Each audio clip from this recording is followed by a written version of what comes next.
Apocalipse, capítulo 1, versículo 8. Eu sou o Alfa e o Ômega, diz o Senhor Deus, o que é, o que era, o que há de vir, o Todo-Poderoso. Deus se manifesta no Apocalipse através de Jesus, e não mais um Jesus limitado como quando Jesus estava na terra. E a fala de Deus para um povo que entendia o que ele estava dizendo, eu sou o Alfa e o Ômega, está baseado no alfabeto grego. O Alfa e o Ômega são, respectivamente, a primeira e a última letra do alfabeto grego. E o que Deus quer dizer quando ele diz eu sou o Alfa e o Ômega é que quando se escreve a história, a primeira letra é minha e a última letra é minha. O livro do Apocalipse é o livro que conta o final da história da humanidade. E Deus escreveu o Apocalipse antecipando o último momento da história da humanidade para nos fazer entender que na hora de fechar a história, a última fala é dele, a última palavra é dele, o último ponto é dele, a última letra é dele. A história da humanidade não está escrita, mas a primeira letra e a última letra está escrita. Quem criou a humanidade foi Deus. E quem vai colocar o ponto final na história da humanidade vai ser Deus. E o que ele quer dizer quando ele diz eu sou o Alfa e eu sou o Ômega é isso, é que a história não está escrita porque as pessoas vão fazer escolhas, mas o começo e o fim já estão escritos e o começo e o fim da história tem dono. A ideia por trás disso é que nós podemos mudar o meio da história, nós podemos interferir no meio da história, nós podemos acrescentar e tirar coisas do meio da história. Nós podemos estabelecer com as nossas escolhas várias possíveis linhas do tempo para a nossa história, mas o começo da história ninguém pode negar, foi Deus quem deu. E o final da história ninguém vai conseguir negar, Deus vai colocar a última letra na história, porque Ele é o Alfa, o que começa a história, e Ele também é o Ômega, o que finaliza a história. A ideia por trás dessa fala bíblica, apocalíptica, é que Deus deu ao homem o livre-arbítrio, o direito de fazer escolhas. Deus deu ao homem o direito de decidir o que ele vai fazer com a vida dele. E Deus não vai se meter. Muitas pessoas reclamam de Deus e apontam para Deus e falam mal da religião, porque elas dizem que se Deus existisse, se Deus fosse bom, a história da humanidade não estaria no que está. Mas o estado da história da humanidade no meio, Deus a entregou aos homens. Deus deixou que os homens decidissem o que vão fazer com a história deles. E Deus não vai intervir até que chegue o fim da história. Ele interviu quando entregou a história, quando nos deu o privilégio da existência, quando nos deu o privilégio de viver a vida. Ele interviu, foi intervenção de Deus. Não se pode negar que não foi Deus que começou a história. E Ele vai intervir de novo na história da humanidade, quando chegar na hora de colocar o ponto final, porque Ele é o Alfa e o Ômega. Isso é verdade no sentido coletivo, no sentido da história da humanidade, mas isso também é verdade no sentido do indivíduo. Nenhum indivíduo decidiu nascer. Nenhum indivíduo escolheu vir ao mundo. Na verdade, a nossa existência é um milagre da intervenção divina. Deus escolheu qual daquele grandioso número de espermatozoides, qual deles iria fecundar aquele óvulo e ia formar você. Foi Deus que optou por sua existência, quando Ele poderia ter optado pela existência de outras milhares de probabilidades. Você não decidiu que nasceria. Você não decidiu que viria ao mundo. Deus decidiu que você viria ao mundo. Contudo, Deus também resolveu que Ele vai decidir a sua hora de sair do mundo. A hora de sair desse planeta também é a hora de Deus. E não obstante todas as nossas possibilidades de resistência, de protesto, de questionamento, não importa quando chegar a hora. Seja muito ou seja pouco tempo que passamos na Terra, Deus vai decidir, por razões que só Ele entende, que chegou a hora de partir. E quando chegar a hora de partir, ninguém vai questionar, todos irão partir porque chegou a hora. Ele é o Alfa, Ele decide quando começa.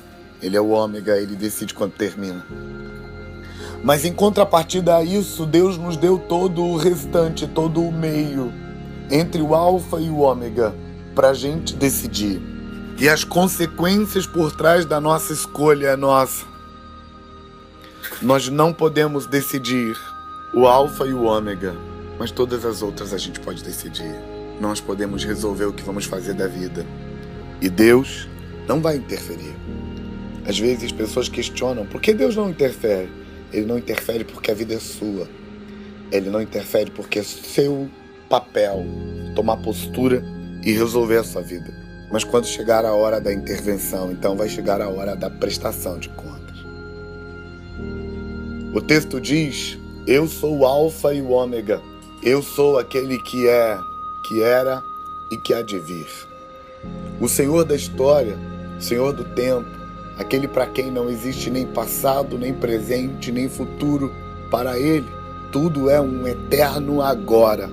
Para Ele, que controla todas as coisas, Ele reservou para si o Alfa e o Ômega e deixou todo o resto na nossa mão.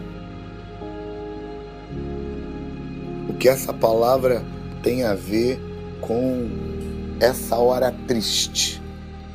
O que essa palavra tem a ver com essa hora de dor, a hora de encarar a morte, a hora de olhar para a realidade de que a morte existe? Essa palavra tem a ver com nos dar esperança e nos chamar para a responsabilidade. Nos dá esperança porque quando nós entendemos que tem alguém maior do que nós controlando o funcionamento da vida, controlando o Alfa e o Ômega, quando nós entendemos que tem alguém maior do que nós entendemos também que Ele tem planos para nós e, portanto, a morte não é o fim. Portanto, a dor de perder alguém não é o final das contas. Tem alguma coisa depois disso, porque tem alguém acima disso controlando as coisas. Nós temos esperança porque entendendo que temos um Deus acima de tudo, um Deus que nos fez eternos, que nos fez para viver para sempre. Quando entendemos essa mentalidade de um Deus maior do que nós, então sabemos que Ele planejou alguma coisa que vai além desse mundo para nos dar esperança. E essa esperança nos faz viver melhor os dias de agora, o que nos leva à segunda palavra. Além de esperança, entender que Ele é o Alfa e o Ômega nos traz responsabilidade. Por que responsabilidade? Porque Ele cuida do Alfa e do Ômega, mas todo o meio, o alfabeto inteiro é nosso, é responsabilidade nossa para decidir, para tomar postura, para achar caminho, para andar no caminho certo. O sábio Salomão escreveu no livro de Eclesiastes que é melhor ir numa casa onde há luto do que ir numa casa onde há festa. E ele diz que o coração do homem sábio prefere ir onde há luto, porque quando vamos onde há luto, o nosso coração se torna mais sábio, prestando atenção no final da vida. Ter a oportunidade de olhar a crua realidade de que a morte é inevitável nos desperta para tomar postura e resolver ser mais responsável com a nossa vida. Quando a gente olha para o cemitério, quando a gente olha para a tumba fria, quando a gente olha para o caixão, quando a gente olha para o corpo inerte de um ente querido, então nós temos uma oportunidade rica, a oportunidade de nos deixar quebrantar, de cair na real e de entender que nós somos responsáveis pelo que vamos fazer com a nossa vida. E é nessa hora que a gente percebe que como a gente lida com todos os nossos relacionamentos pode ser aperfeiçoado. Como a gente lida com as pessoas que a gente ama e que ama a gente pode ser melhorado. É quando a gente vê o corpo inerte, é que a gente percebe que a gente pode ser responsável e que a gente pode tomar posturas mais maduras nos relacionamentos. A gente pode decidir que não vai tratar alguém mal só porque está com raiva. A gente pode decidir que não vai fugir de alguém só porque está magoado. A gente pode decidir que a raiva pode ser controlada, que a mágoa pode ser resolvida, que o perdão pode ser concedido e que gente que ama a gente pode ser conquistada de novo, que gente que a gente ama não precisa ser perdido. Mas de todos os relacionamentos que nós podemos perder com a nossa irresponsabilidade, está o nosso relacionamento com Deus, com o Criador de todas as coisas. E sabe, quando a gente aceita olhar para a morte de forma realista, então o nosso relacionamento com Deus pode melhorar, porque a gente cai na real de que a gente precisa dele. A gente precisa dele para viver a vida melhor, para se sentir paternizado na vida. Mas a gente precisa dele acima de qualquer coisa, para que quando atravessarmos os portais da eternidade, a gente o veja do lado de lá, de braços abertos, esperando a gente e dizendo: muito bem, meu filho, eu estou orgulhoso de você. Eu sou o Alfa e o Ômega significa que Deus não vai controlar a sua vida, que Deus não vai mandar em você, que Deus não vai ficar te vigiando, que Ele vai deixar a sua vida por sua conta, mas que quando chegar no final dela, você vai prestar contas àquele que é mais poderoso que você. O desafio de uma hora como essas, o desafio de um momento de dor, de perder alguém, o desafio de encarar o cemitério triste, a lápide fria, o desafio de encarar um caixão triste, um corpo inerte, o desafio de encarar essas cenas é maravilhoso, porque esse desafio desperta o melhor que a gente tem. Esse desafio nos convida a ser gente melhor. Esse desafio nos convida a ser mais responsável. Eu quero deixar esse desafio para você. Deus amou tanto o mundo que deu o seu Filho amado para que todo aquele que nele crê não pereça, mas tenha vida eterna. Deus ama você e até a tristeza de encarar a morte pode ser um presente dele para você, se você usar essa tristeza para chegar mais perto de Deus e para viver uma vida melhor.